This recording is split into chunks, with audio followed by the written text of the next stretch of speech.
Harbeeji fi diishkaasii fi moortaraa marfiidhaa fi jeettii fi helikoophtaraa diroon inni jirti nan bitne maraa woboon jabaa ta'uu kanumarraa baraa. Meeshaa gosa gosaan nurratti jijjiiree kamtu nutti dhoka'e mitiiree nuti haqa qabna mee yoom nu argate lafa keessa gadi badee biddi diinni darbate. Sirna gabroonfataa qalbii naasisee meeshaa gosa gosaan nutu gad baasise. Mootummaa abbaa irree woboo tollachiise meeshaa gosa gosaan nu tokkifachiise. Kun immoo qarqara sichiyyuu ni hafa. Nu bari woboodha nyaara sirna fafaa. Lafoo fi qilleessa waan meeqa wal lolamnee nuti bar warqeedha ibiddaan qoramne. Ashamaa akkam jirtu hordoftoota keenya bakka jirtan maratti nageenyi keenya isin haa qaqqabu jechaa odeeffannoo qabnu dursuun hangafoota isaanii isinitti himna. Abbaan taayitaa sirna nyaataa fi qoricha Itoophiyaa oomishaalee aannanii Natsel ilaalchisuun ibsa baaseen akeekkachiise. Dooktar Gammachuu Magarsaa lakkoofsi herrega baankii isaanii banamee akka ifoomu namoonni biyya keessaa fi biyya alaa gargaaruuf akka fedha qaban gaafatamaa jiraachuu iyyaafanneerra. Odeeffannoo keenya biyya alaatiin ammoo walitti bu'iinsa Sudaan guyyoota 100 keessatti 1/3 lammiilee biyyattii buqqaatiif saaxiluu IOM ifoomse ka jedhu yoo ta'u kabajamtootaa fi hordoftoota keenya bakka jirtan maratti nageenyi keenya isin haa qaqqabu jecha kanneen chaanala hundee miidiyaaf haaraa taatan subscribe gochuun nu waliin turaa jecha akka dafee namoota bira ga'uuf ammoo sheerii kooppi liinkii gochuun koomentii gochuun ammoo nu jajjabeessaa isiniin jecha oduun of harkaa qabnu kunooti. Abbaan taayitaa sirna nyaataa fi qoricha Itoophiyaa oomishaalee aannanii Natsel ilaalchisuun akeekkachiisa baase. Amajji 9/2025 abbaan taayitaa sirna nyaataa fi qoricha Itoophiyaa odeeffannoo dhaabbataa Natsel jedhamu irraa argateen oomisha nyaataa daa'immanii fi ijoollee xixiqqoo dhiyaatu kan maqaan non special pro HO12 jalatti oomishaman keessatti baakteeriyaan daddarbaa ta'e argamuu hordofee of eeggannoo baasee jira. Akeekkachiisni kun amajjii 8/2026 kan bahe yoo ta'u oomishni sun gabaa irraa hatattamaan akka ittifamuuf uummanni itti fayyadamuu akka dhaabu waamicha dhiyeesseera.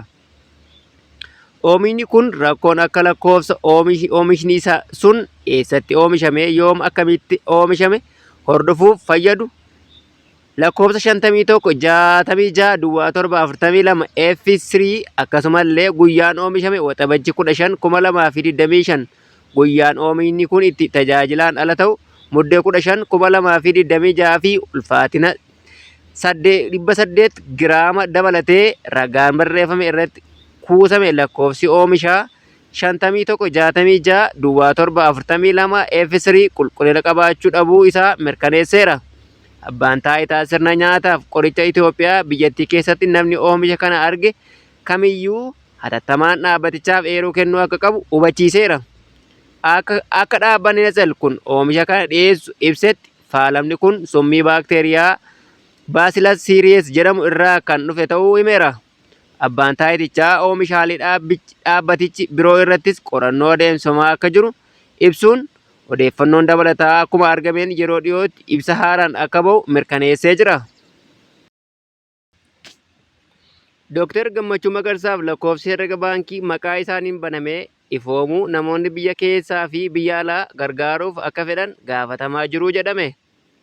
Dhalattoonni Oromoo diyaaspooraa maqaa isaaniitiin goofandimeen akka banamu hedduminaan gaafataa jiraachuu OMN'tu gabaase.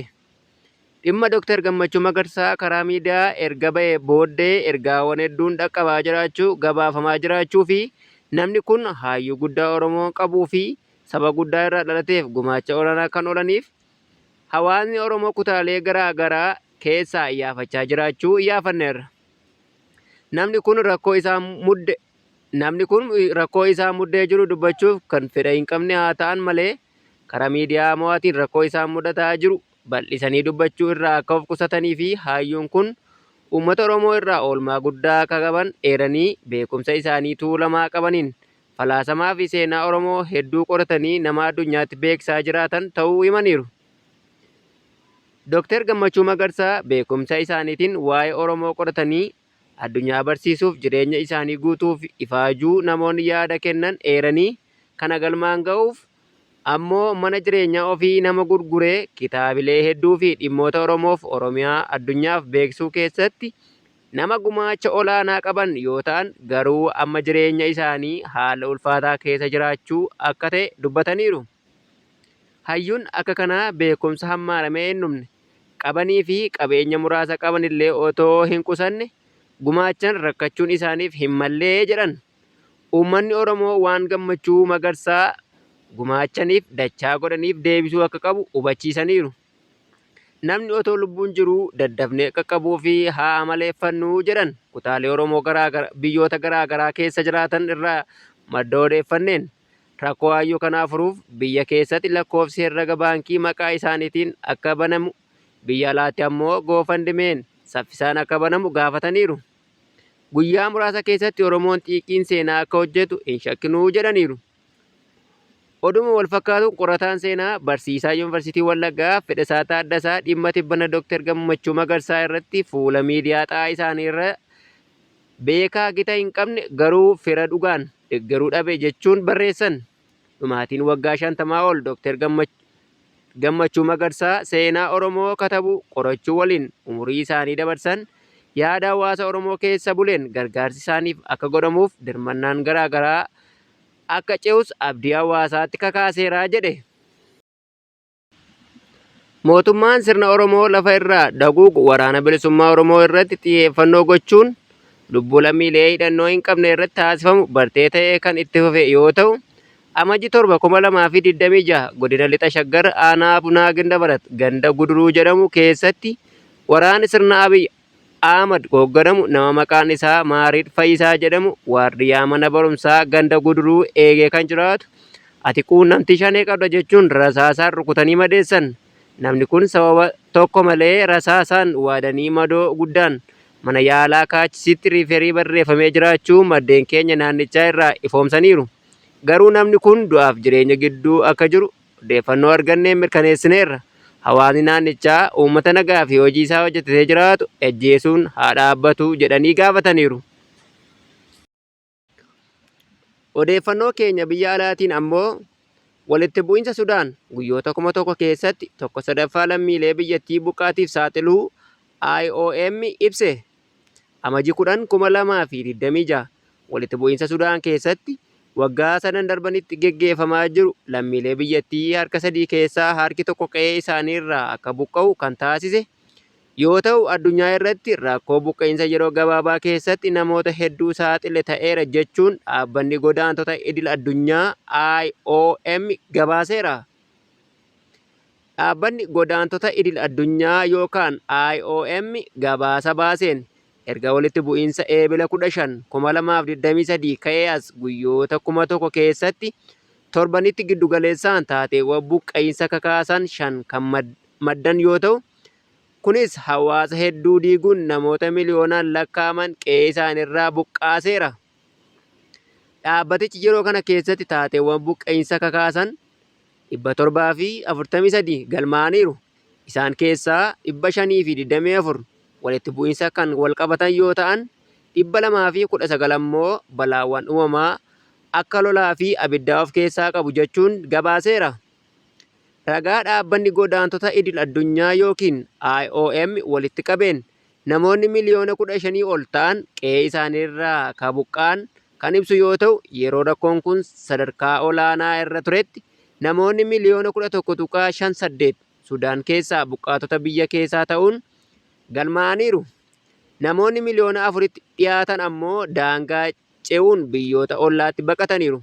Akka gabaasa dhaabbata godaantota idil addunyaatti walitti bu'iinsa ammaa kun waggoota 20 darban keessatti Sudaan keessatti buqqa'insi walitti qabamee caalaa waggaa tokko keessatti dachaa 2 buqqiseeraa jedhe.